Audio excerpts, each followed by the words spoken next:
Alors, parmi les leçons qui donnent du fil à retordre aux étudiants actuels, il y a la leçon, de toute façon, toutes les leçons sur la géométrie,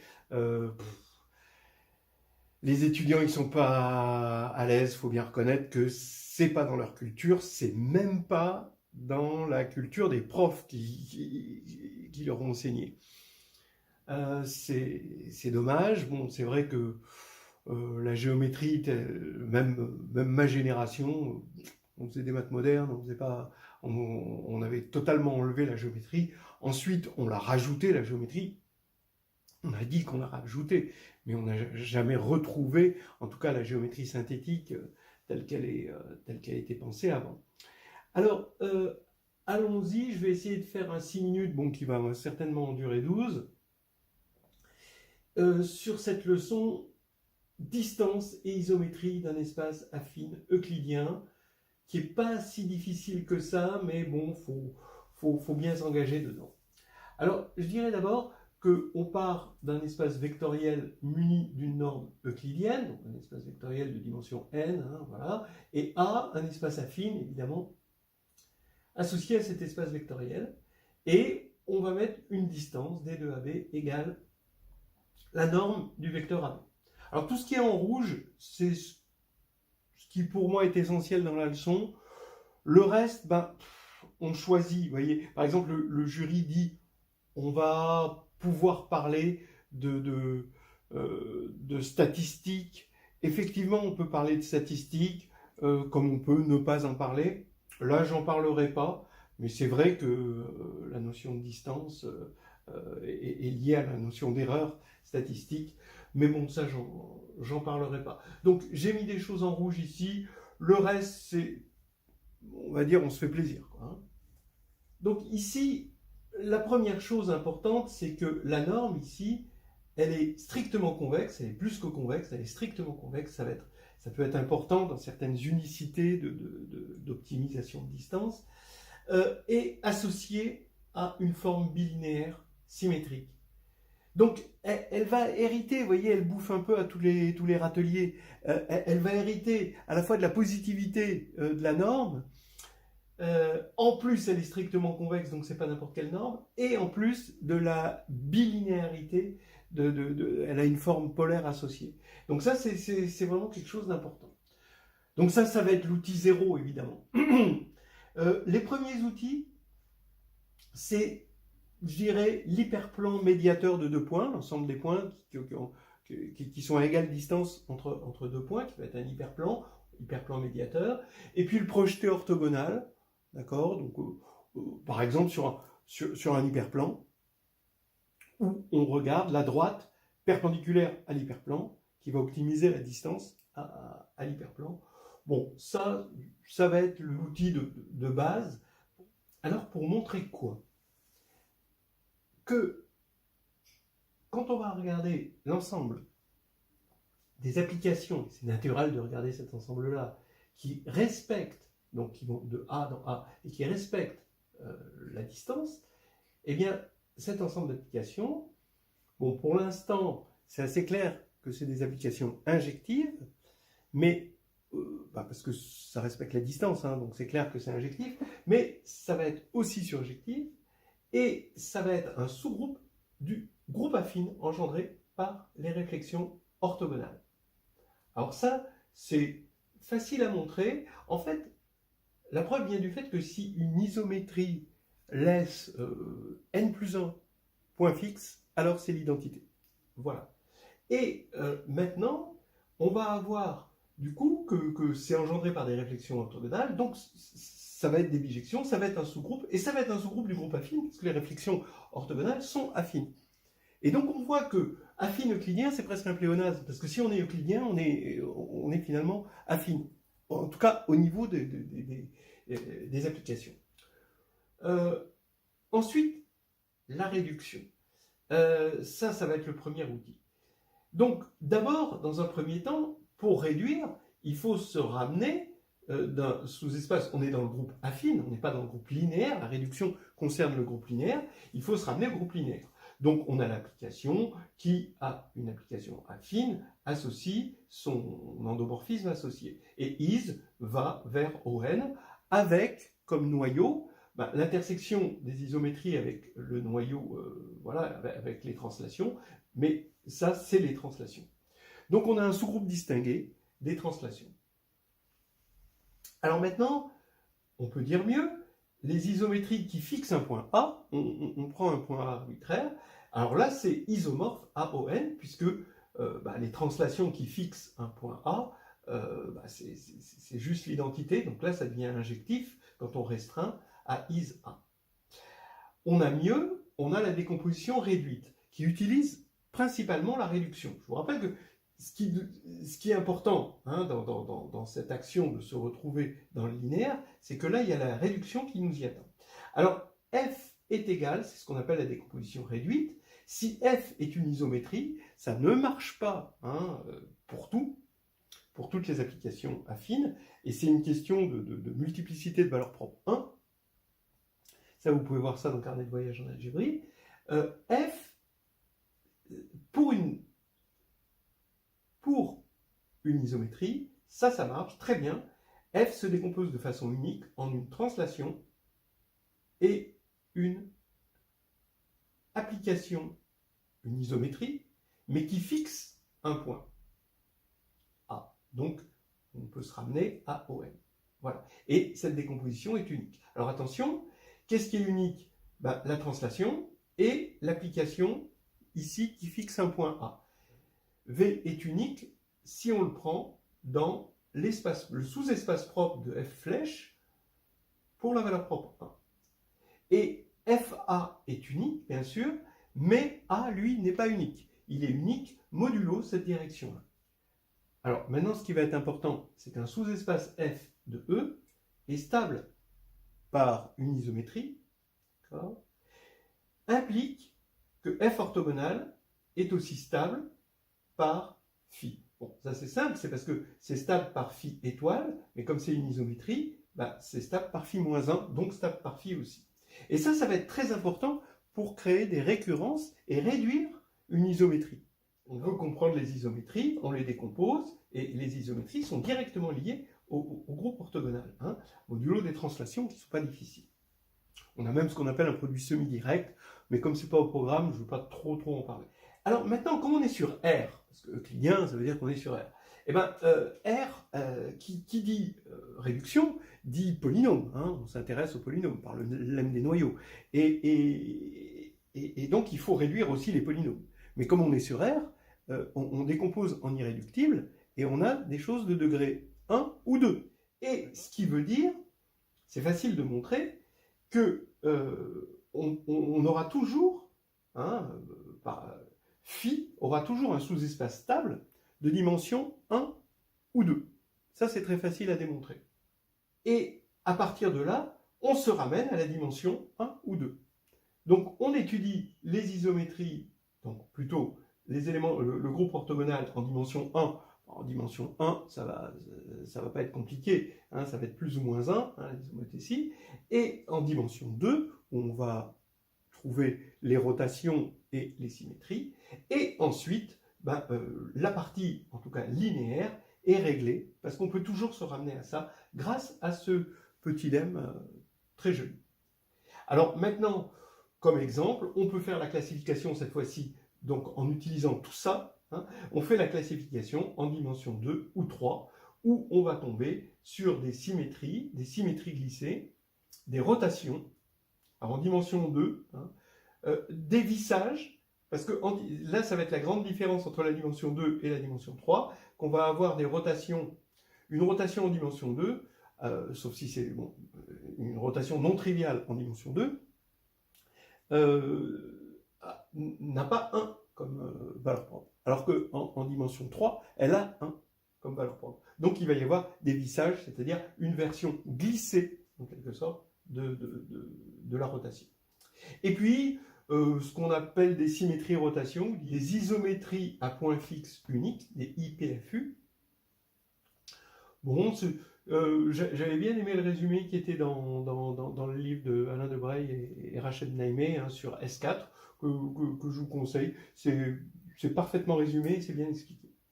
Maintenant, troisième outil, les structures algébriques et la topologie. Des structures, mettre des structures, utiliser les structures. Alors, quelles structures? Bon, alors, déjà, en topologie, ON compact, la décomposition polaire, donc entre parenthèses, du coup, encore la réduction, puisque ça demande le théorème spectral. Les complexes, c'est-à-dire on fait du calcul complexe, et la représentation complexe nous permet de faire du calcul d'isométrie. On peut calculer des rotations directement en calcul complexe, et on peut même faire ça avec les quaternions. Donc les complexes, c'est pour la dimension 2, les quaternions, c'est pour la dimension 3 et 4, mais c'est par conjugaison. D'accord ? Et on a des algèbres. Là, ce sont des corps en dimension supérieure, ce qu'on appelle des algèbres de Clifford, mais c'est complètement pas au programme, qui nous permettent de faire du calcul algébrique directement en vue de comprendre géométriquement les isométries. On a, par exemple, la classification des sous-groupes finis de SO3 grâce à des actions de groupe. Donc ça, je l'ai déjà fait dans la leçon sur les structures algébriques en géométrie. Il y a aussi, j'allais oublier, SO3, qui est simple. Alors ça se fait très bien avec la topologie, c'est dans le carnet de voyage en algébrie, par exemple. Cette simplicité de SO3, elle est importante si on veut des générateurs. La simplicité, c'est important parce que, disons, vous voulez souvent des générateurs dans un groupe, et quand vous avez un groupe simple, n'importe quelle classe de conjugaison est un système de générateurs. Ça, c'est important.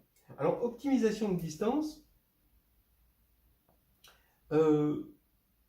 vous avez d'abord, par rapport à la chose la plus bête, vous avez un point, vous voulez optimiser, et ça, c'est ce que je disais, ça sert en statistique, par rapport à un hyperplan, ou par rapport à un sous-espace affine.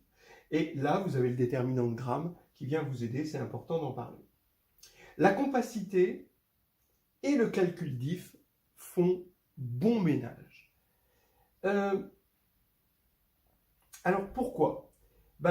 Parce que la compacité vous dit, oui, le minimum il va exister, et le calcul diff vous dit, s'il existe, mais attention, cette fois-ci c'est sur un ouvert, donc là il y a une petite difficulté, mais s'il existe, alors la différentielle est nulle, parce que la distance, ça va être différenciable sur quelque chose. Voilà. D'ailleurs, c'est important de connaître la différentielle de M donne AM. D'accord ? Et ça, c'est quoi cette différentielle? C'est l'application qui a un vecteur associe à AM sur la distance AM. Donc, c'est le vecteur unitaire porté par AM dans la direction de M, point A. Voilà la différentielle. Ça sert tout le temps dans ces problèmes d'optimisation avec le calcul différentiel. Et évidemment, les extrêmes alliés. Parce que on veut minimiser une distance par rapport à un objet. Cet objet, il a une contrainte. Donc, les extrêmes alliés, ils viennent là de façon très, très naturelle. Alors, les problèmes de distance à un convexe, je dis que ça c'est important, parce qu'on a une projection sur un convexe, on a une unicité, quand on a un point et un convexe, du point du convexe où la distance va être minimale. On peut parler de coniques, parce que les coniques, par exemple, ne serait-ce que pour la définition foyer directrice de la conique. Ou avec plusieurs foyers. Donc dans cette leçon, de toute façon, puis autant le mettre là. Il y a le point de Fermat, qui est aussi une optimisation d'un point par rapport à 3 points d'un triangle. Alors, c'est assez marrant comment l'optimisation est liée aux lois de Descartes. C'est-à-dire que c'est comme si la nature était feignante, et donc cherche à optimiser les distances, et le mathématicien, il la comprend bien parce que il est paresseux aussi, et que le calcul différentiel, avec cette formule-là, nous donne des très jolies choses. Alors, je conseille le point de Fermat pour voir ça. Et c'est assez amusant parce que on a la convergence de deux techniques, on va dire, de deux philosophies de la géométrie. Il y a la géométrie, on va dire, ce qu'on appelle la géométrie synthétique, on appelle vulgairement la géométrie à papa, hein, qu'on faisait avant. Ça veut dire quoi la géométrie synthétique? Ça veut dire qu'on travaille directement sur la bête, voilà. Et puis il y a la géométrie analytique, ça veut dire qu'on ne veut pas travailler sur la bête, on veut travailler sur les coordonnées, et puis faire des petits calculs, et c'est là qu'il y a les calculs diff, etc., ces problèmes-là. Donc en gros, on travaille sur les coordonnées, donc sur le dual de la bête, quoi, hein, on n'est plus lâche. Mais bon, ça c'est Descartes. Et ces problèmes d'optimisation peuvent se voir à la fois en géométrie synthétique, avec des techniques particulières, et en géométrie analytique, avec ces calculs, ces arguments de compacité, de calcul différentiel. Donc bref, on a le billard triangulaire, qu'on peut, si on prend goût à ça, c'est pas plus difficile, point de Fermat, billard triangulaire, le billard elliptique, et trouver des périodes dynamiques en 3 bandes à l'intérieur d'une ellipse. Et ça, c'est pas difficile, c'est même presque moins difficile que le point de Fermat. Après, je termine par des matrices proches. On a une matrice, et on veut une matrice qui soit suffisamment proche, et qui ait une certaine propriété. Par exemple, on a une matrice, et on veut une matrice inversible la plus proche.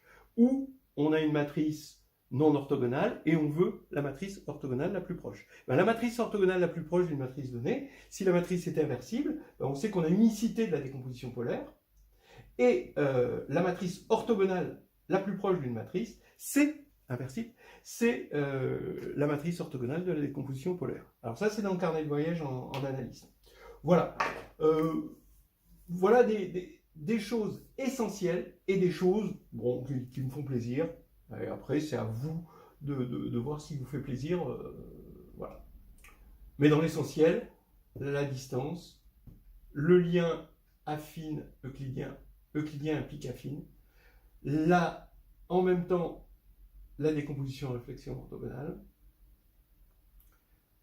la décomposition réduite, ce petit lemme de la stabilité et de l'orthogonalité, la classification en dimension 2 ou 3, c'est quand même important, l'utilisation des complexes dans le calcul des choses, c'est important, le déterminant de Gram, la distance à un convexe. Voilà. Après, le reste, c'est à vous de voir. Les coniques, je le mettrai bien, mais bon, si vous sentez à l'aise avec, mais c'est pas obligatoire. Hein.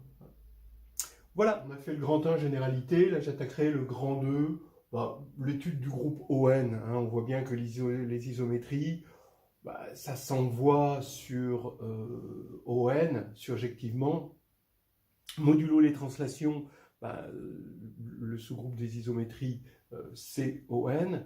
Quand je dis modulo, c'est vraiment du modulo, parce que c'est un sous-groupe distingué. Et même, on peut dire que, si on a un peu plus de connaissances, que c'est un produit semi-direct. Donc, les translations, c'est un groupe bien connu, c'est le groupe additif de l'espace vectoriel. Donc, il reste à comprendre pour les isométries le groupe ON. Alors, allons-y. Le groupe ON est intéressant parce qu'il gère les bases orthonormées, hein, il est en bijection, hein, il agit de façon simplement transitive sur les bases orthonormées, et SON va agir de façon transitive aussi sur les bases orthonormées, cette fois-ci directes. Voilà, donc ça donne déjà une première idée de pourquoi on étudie le sous-groupe SON. Et bon, alors, commençons là, et ensuite on passera là, on va inverser l'ordre. ON, en tant que groupe, il est engendré par les réflexions hyperplanes. Bon, on l'avait vu tout à l'heure, c'est-à-dire qu'on avait vu que les isométries sont engendrées par des réflexions, cette fois-ci affines, hyperplanes. Et ON, c'est pareil, sauf que c'est vectoriel. Alors, comme c'est vectoriel, on peut écrire facilement avec des matrices, et là, on a Une réflexion hyperplane, ça veut dire qu'on a 1, 1, 1, 1, 1, 1, 1, tout ça, et moins 1, d'accord? Un seul moins 1, évidemment. Donc vous voyez, c'est un peu l'équivalent pour Sn, le groupe symétrique, hein, le groupe des permutations, c'est un peu l'équivalent des transpositions, c'est-à-dire c'est l'identité partout, sauf à un moment, c'est l'élément le plus proche de l'identité, en quelque sorte. SON va être engendré, forcément pas par des réflexions, hein, puisque là c'est pas dans SON, c'est pas de déterminant 1, mais par des retournements. Et pareil, vous voyez que SON est à ON, ce que AN, le groupe alterné, est au groupe symétrique SN. Et là, les retournements, c'est les plus proches, mais dans SON, de l'identité, en quelque sorte, puisqu'on a des 1 presque partout, puis là, vous mettez moins 1, un peu comme les 3 cycles sont les plus proches de l'identité dans le groupe alterné. Voilà. Alors, la preuve de tout ça, vous pouvez le trouver dans pas mal de livres. Bon, évidemment, hein, je vous parle de ce que je connais. Dans NH2G2, dans le tome 2, c'est le chapitre 7. Donc, du coup, ça bascule dans le tome 2, hein, parce que c'est modulo 6. Et c'est dans l'annexe A. Je veux parler de l'idée générale quand on cherche des générateurs dans un groupe de transformation ou dans un groupe de bijection. L'idée, c'est toujours la même, hein, regardez, c'est l'adjonction d'invariants. Vous voyez ce qu'on a fait tout à l'heure avec les isométries, pour montrer que les isométries étaient engendrées par des réflexions. À chaque fois, on ajoute un invariant, on utilise un élément qui sera amené à être un générateur, et cet élément permet d'avoir un invariant, et ensuite un deuxième élément qui ne perd pas l'invariant précédent et qui en rajoute un. Donc on ajoute, sans enlever évidemment, des invariants. Voilà, et c'est ça l'idée. Voilà. Donc je ne vous le fais pas pour ON, parce que ON c'est finalement déjà fait avec les isométries affines, hein, qui peut le plus, peut le moins, mais je vous le fais pour SON. Alors, SON, c'est simple. D'abord, un élément de SON, il est dans ON, donc il est engendré par des réflexions hyperplanes. Mais vu que le déterminant c'est 1, il est engendré par un nombre pair, de réflexions hyperplanes. Donc il suffit de montrer maintenant que deux réflexions hyperplanes, quand on les compose, on va les appeler SH et SH', eh bien c'est égal à la composée de deux retournements. Et ça, c'est assez facile. Si H égale H', c'est évident, c'est l'identité. Si H est différent de H', alors on appelle F égale H inter H', qui va être de codimension, évidemment, 2. Hein.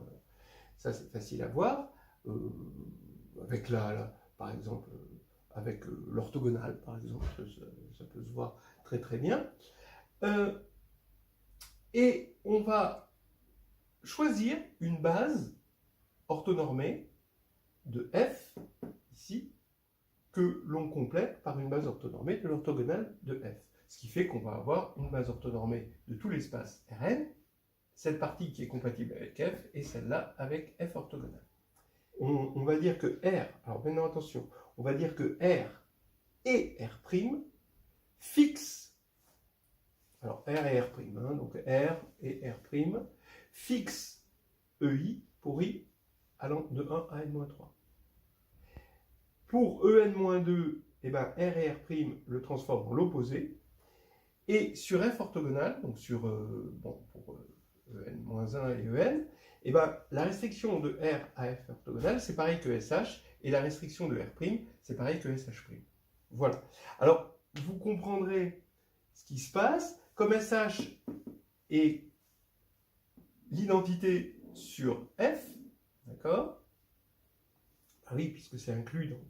F est inclus dans H et dans H', pareil pour SH', eh bien, on ne pourrait pas se contenter de faire ça sans changer, sans mettre un moins, ici. Hein. Alors, pourquoi R et R' sont bien des retournements? Eh bien, parce qu'on compte les valeurs propres. Là-dessus, on a n-3 pour la valeur propre 1, 1 pour la valeur propre moins 1, Et là-dessus, comme c'est comme une symétrie, ici, ça va être une symétrie, hein, restreint à ça, et ben, on a fait l'étude sur le cas n égale 2, pour voir que les valeurs propres, c'est 1 et moins 1. Donc le compte est bon, on a n-2 comme multiplicité pour la valeur propre 1 et 2 pour la valeur propre moins 1. Donc voilà, et maintenant pourquoi ça c'est vrai? Ben, on vérifie que c'est vrai sur f. Cette égalité va être vraie sur f. Pourquoi elle est vraie sur f? Ben, parce qu'elle est vraie pour chaque élément ici EI, I allant de 1 à n-2. Ah oui, c'est évident, parce que moins 1 par moins 1, là, ça va faire 1, donc ce sera l'identité. Et ça, ce sera vrai sur f orthogonal. Bah oui, puisque sur f orthogonal, R c'est SH et R' c'est SH'.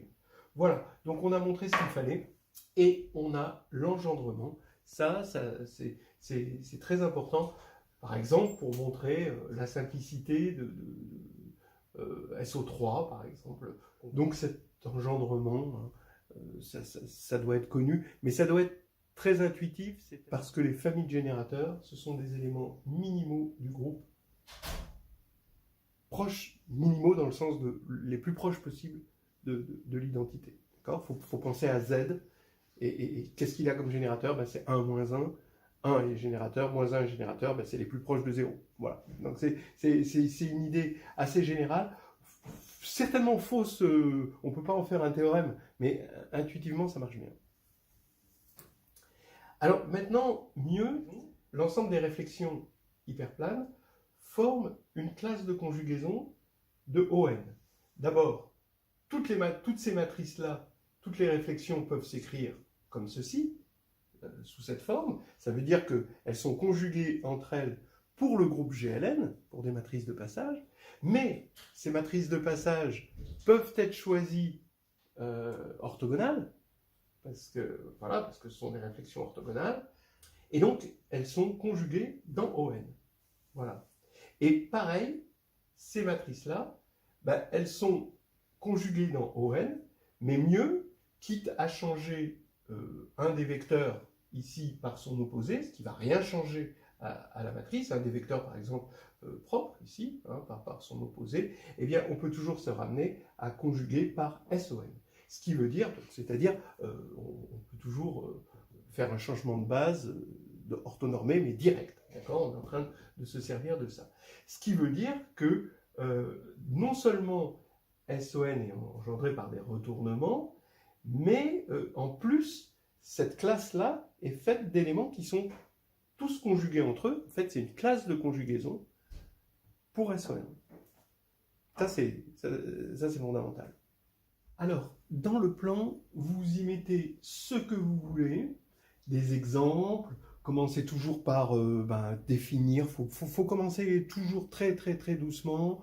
Hein, donc la distance, les normes, tout ça, ou plutôt l'inverse. D'abord les normes, ensuite la distance.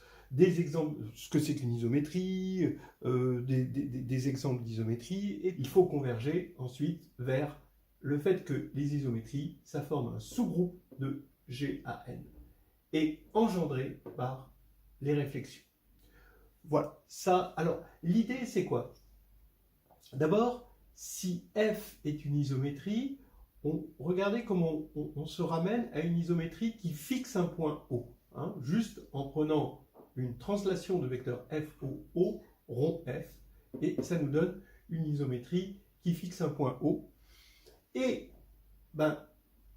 on sait que le groupe affine fixant un point O, la partie du groupe, le sous-groupe, hein, le stabilisateur hein, du point O dans le groupe affine, il est isomorphe à GLN, et ça c'est très fort. D'accord ? Voilà. Déjà, le fait qu'une isométrie soit une application affine, ça se fait en calculant la norme au carré de phi de lambda x plus mu y moins lambda phi de x moins mu phi de y. Hein, c'est-à-dire que en fait, je vais d'abord me ramener de f, une isométrie quelconque, à une isométrie qui a un point fixe, et ensuite je vais l'appeler phi, celle-ci, parce que je peux l'assimiler à GLN, d'accord, en assimilant un point M de l'espace affine au vecteur OM de l'espace vectoriel. Et ici, je calcule ceci au carré, et en utilisant le fait que phi laisse fixe la norme, donc je le développe, parce que grâce à la forme polaire, hein, d'accord, qui est bilinéaire, je développe ça, et quand je vais développer ça, eh ben, je vais avoir suppression de tous les phi dans le développement, parce que phi respecte la norme, et à la fin, je tombe sur 0. Donc ce qui va faire, comme c'est une norme, qu'on aura bien la linéarité, donc la condition que FO est bien affine, et ensuite que c'est bien que F est bien une isométrie. Donc voilà déjà une méthode. Alors attention quand même, le fait ensuite que ce soit bijectif, ça vient du fait que phi ici, on s'est ramené à un endomorphisme, c'est forcément injectif parce que ça doit respecter la norme, et c'est bijectif parce que l'injectif implique surjectif en dimension finie. Voilà donc des petites choses, mais il y a une méthode que je trouve vraiment plus jolie et plus directe pour montrer en même temps qu'on a engendrement par les réflexions. C'est-à-dire que je vais fixer un repère. Alors donc on oublie ça, d'accord, on part de F, une isométrie, et je veux montrer que c'est engendré par les réflexions. Et si c'est engendré par les réflexions, c'est-à-dire si c'est une composée de réflexions, bah forcément ce sera dans le groupe affine. Et comme les isométries c'est stable par rond, bah ce sera bien un sous-groupe du groupe affine. Alors regardez, je fixe un repère A0, A1 jusqu'à AN, et maintenant, le repère étant fixé, bah, je regarde SO rond F, où SO, c'est la réflexion par rapport à l'hyperplan médiateur entre A0 et F de A0. Évidemment, si A0 est égal à F de A0, bah, pas de problème, je ne mets rien du tout. Mais ici, j'ai quelque chose qui va fixer A0. Et ça va rester une isométrie. Maintenant, je vais regarder A1 et je vais regarder S1, la réflexion par rapport à l'hyperplan médiateur entre A1 et S0 rond F de A1. Et A0 est dans l'hyperplan médiateur. Pourquoi? Bah parce que A0, comme A0, A1 est égal à S0 rond F de A0, S0 rond F de A1 en distance, mais que S0 rond F de A0 c'est A0, et bien ça veut dire que cette distance est égale à celle-là, donc il est bien sur l'hyperplan médiateur. Donc il va être fixé encore, donc ça veut dire que cette isométrie-là va fixer à la fois A0 et A1, etc., etc. Et ensuite vous faites S2, etc., puis jusqu'à Sn. Et là maintenant, vous allez avoir une isométrie qui laisse fixe un repère. Alors attention, on ne peut pas dire ça laisse fixer un repère, donc c'est l'identité. Pourquoi? Parce que laisser fixer un repère, c'est l'identité quand on est affine, mais on n'a pas encore démontré que c'était affine. Par exemple, on l'appelle grand F, F va laisser fixe un repère, donc supposons que grand F de M est un point tel que grand F de M est différent de M, eh bien, vous avez que la distance, comme grand F est une isométrie, hein, la distance de Fm à I est égale à la distance de M à I, puisque F de AI est égal à AI. D'accord ?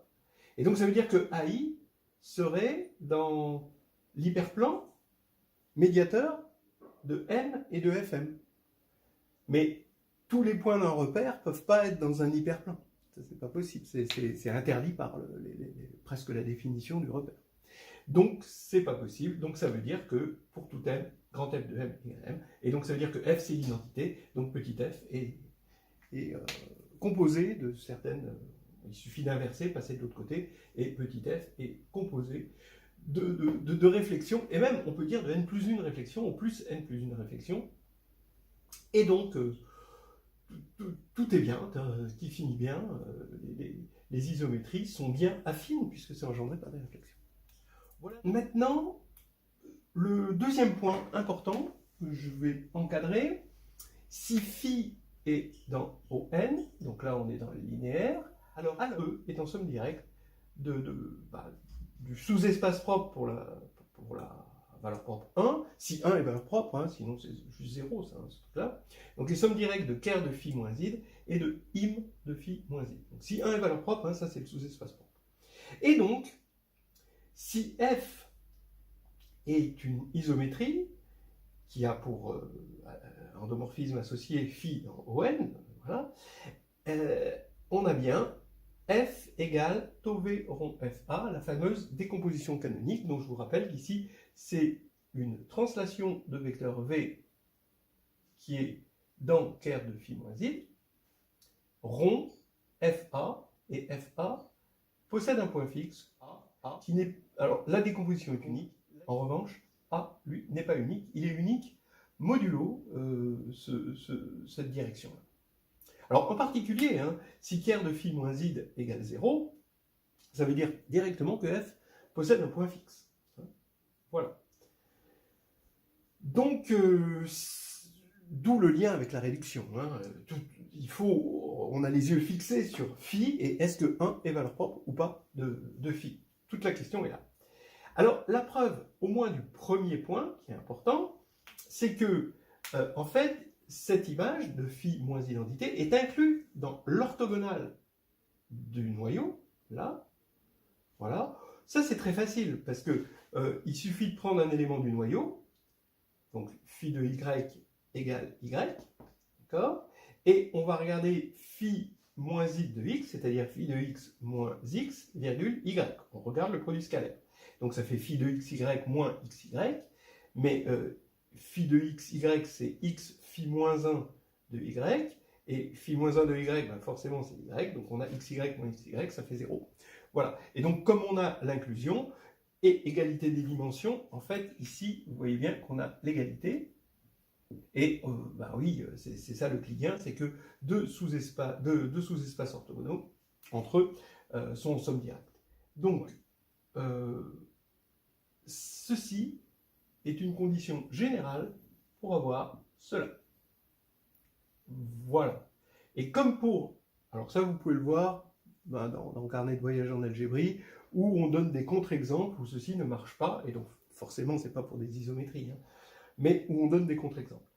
À partir de là, on voit qu'il suffit de bien comprendre ON pour comprendre les isométries. C'est ce qu'on va faire grâce à la réduction, encore une fois. Donc, on attaque le groupe orthogonal à l'aide de la réduction. Et c'est ce... Alors, je vais encadrer en rouge les choses essentielles, hein, que je trouve vraiment essentielles. Ça, c'est vraiment hyper important. Voilà. Déjà ça, si phi est dans O de n, alors tout sous-espace f stable par phi a son orthogonale aussi stable par phi. Et c'est, bon, évidemment, c'est involutif, hein, donc si la réciproque est impliquée par l'implication. C'est très facile, hein, vous prenez y dans f orthogonale, x dans f, il faut montrer que phi de y est fois x, scalaire x, est égal à 0.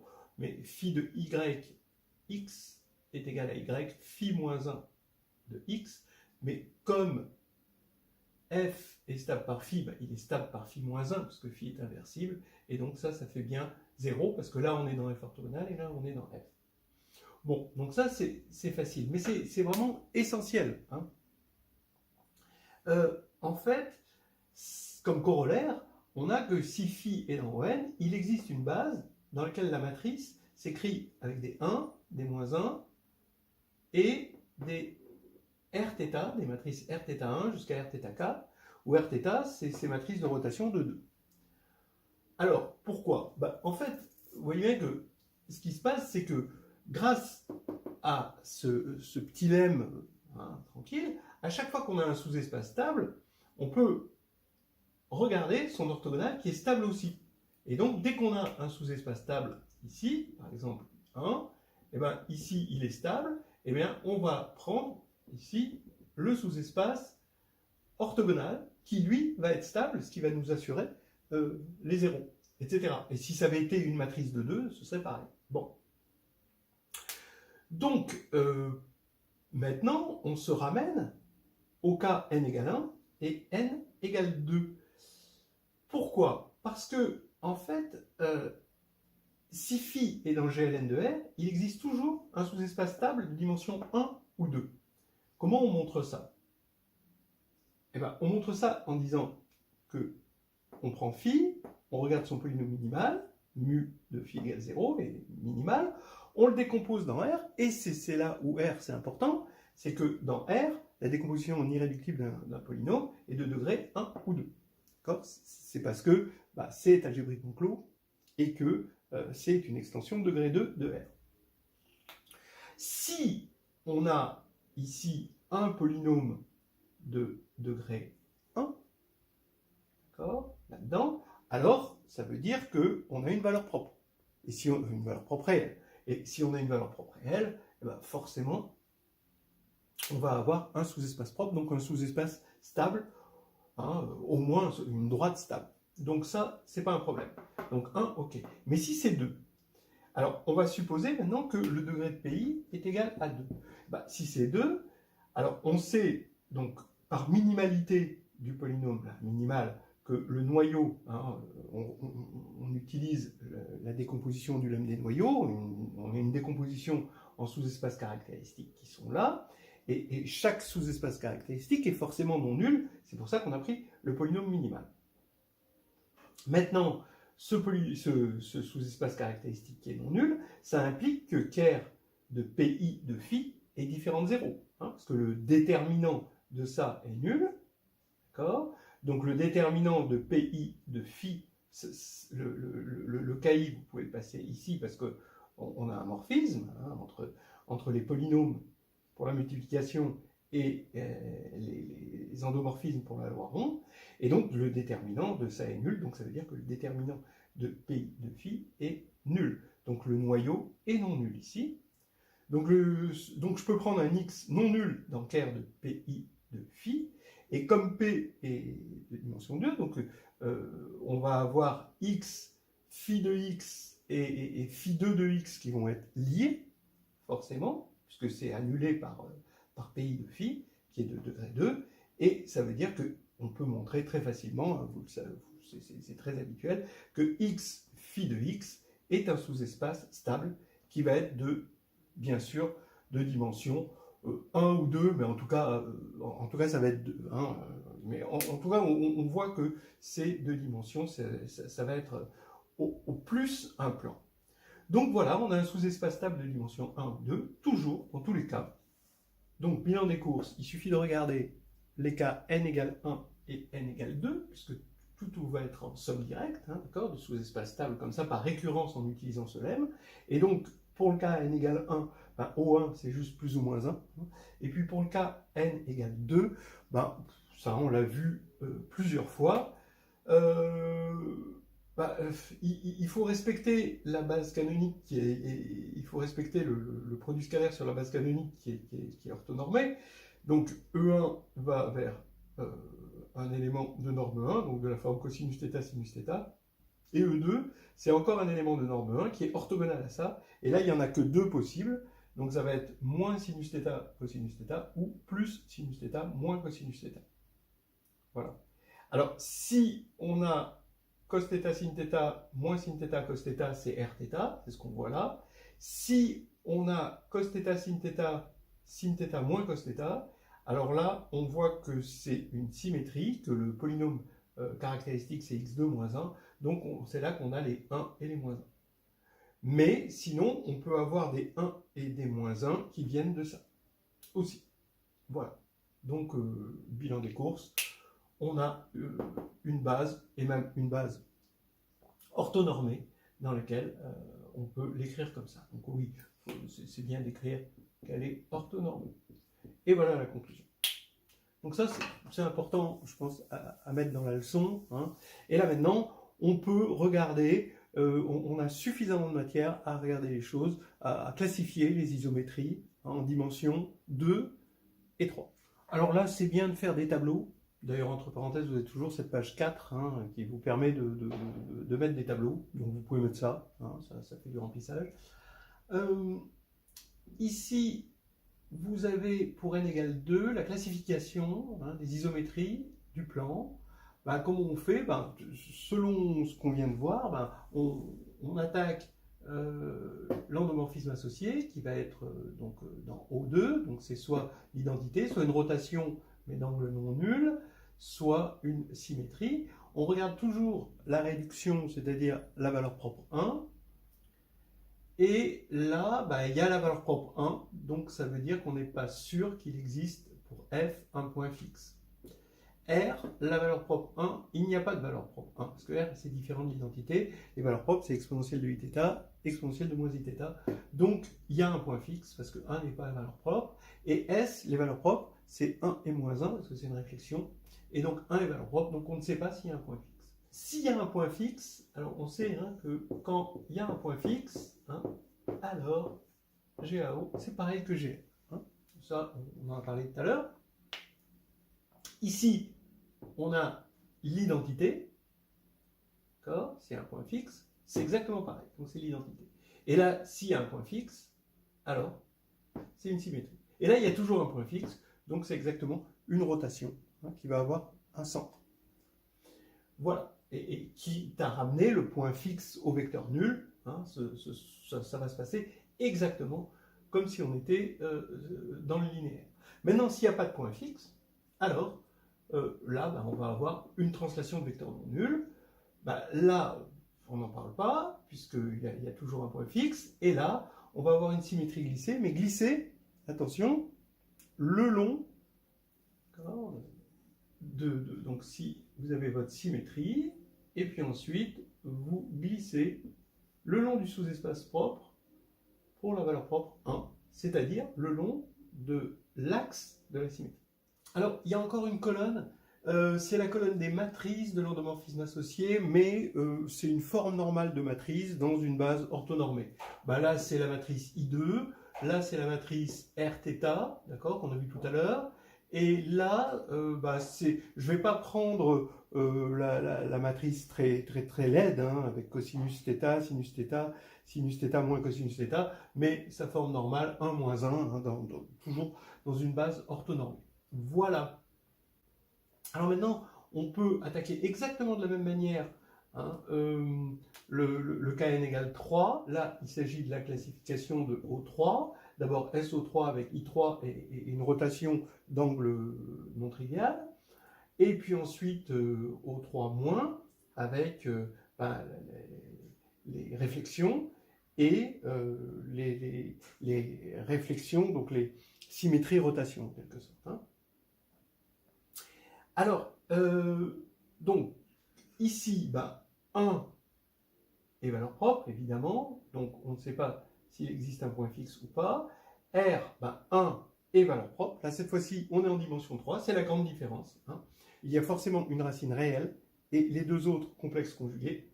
Et comme on est dans SO3, comme le déterminant c'est 1, la racine réelle, c'est forcément 1. Et donc, 1, ici, fait que c'est valeur propre et on ne sait pas s'il y a un point fixe. S, bah, là, c'est une réflexion, donc les valeurs propres sont 1, moins 1, 1, valeur propre double, et moins 1, valeur propre simple, et donc 1 est valeur propre. Et là, voilà, c'est le seul cas où c'est oui, vous voyez, où 1 n'est pas valeur propre. Donc ça, il existe un point fixe, hein, c'est est-ce que 1 n'est pas dans le spectre. Hein, voilà, c'est ça qui est important. Parce que les valeurs propres, c'est moins 1, exponentielle de iθ, exponentielle de moins iθ. Voilà. Donc, la conclusion maintenant. Bah, s'il existe un point fixe, c'est voilà, donc c'est business as usual. Donc là, c'est l'identité, c'est pareil. S'il n'en existe pas, c'est translation. Ici, bah, on a une rotation autour d'un axe, hein, qui va être le sous-espace propre. À partir du moment où il y a un point fixe, hein, donc je vous le dis, je vous le répète, hein, ça C'est vraiment fondamental, ça. Sinon, eh ben, c'est un vissage, mais pareil, de la même manière que la symétrie, c'était une symétrie glissée. Là, c'est une rotation, mais glissée. Ça s'appelle un vissage. Ça aurait pu s'appeler une rotation glissée, mais simplement, c'est plus parlant d'appeler ça un vissage. Et c'est un vissage le long de l'axe, puisque l'axe, c'est le sous-espace propre pour la valeur propre 1, donc la direction de l'axe, on va dire. Maintenant, S, ben, si un point fixe, c'est une vraie symétrie orthogonale, évidemment, ou alors une symétrie glissée. Donc pareil, mais au lieu que ce soit par rapport à une droite, c'est par rapport à un plan. Et le vecteur, ici, de la translation, il est de direction, le plan par rapport auquel on symétrise. Et puis là, oui, donc ici, il n'y a pas d'alternative, c'est ce qu'on appelle une isométrie à point fixe unique. On peut appeler aussi par extension une symétrie rotation. Alors, les matrices de forme normale dans une base orthonormée, ben, on va avoir bien sûr I3 ici. Là, ben, vous voyez, c'est exactement ce qu'on avait vu sur les formes normales pour les isométries dans l'espace, hein, c'est ce qu'on a vu tout à l'heure. Donc ici, on a 1 Rθ, d'accord, avec θ non nul, parce que sinon on serait ici. Là, on a pour les symétries glissées, moins 1, 0 et 1, 1. Donc là, les valeurs propres. Donc ça, c'est une réflexion orthogonale. Et là, pour ici, c'est moins 1 Rθ. C'est très parlant, hein, vous voyez. Donc ici, θ égale 0, ça donnerait ce cas-là, et θ égale 0 ici, ça donnerait ce cas-là. Hein, voilà. Donc on a fait la classification, et on a fini sur les généralités. Hein, et on va pouvoir attaquer des choses un peu plus particulières, un peu plus aléatoires aussi, hein, qu'on n'est pas obligé de mettre, mais bon, quand même. On va parler de groupes, de topologie, de structures algébriques qui sont derrière, autres que la réduction, évidemment.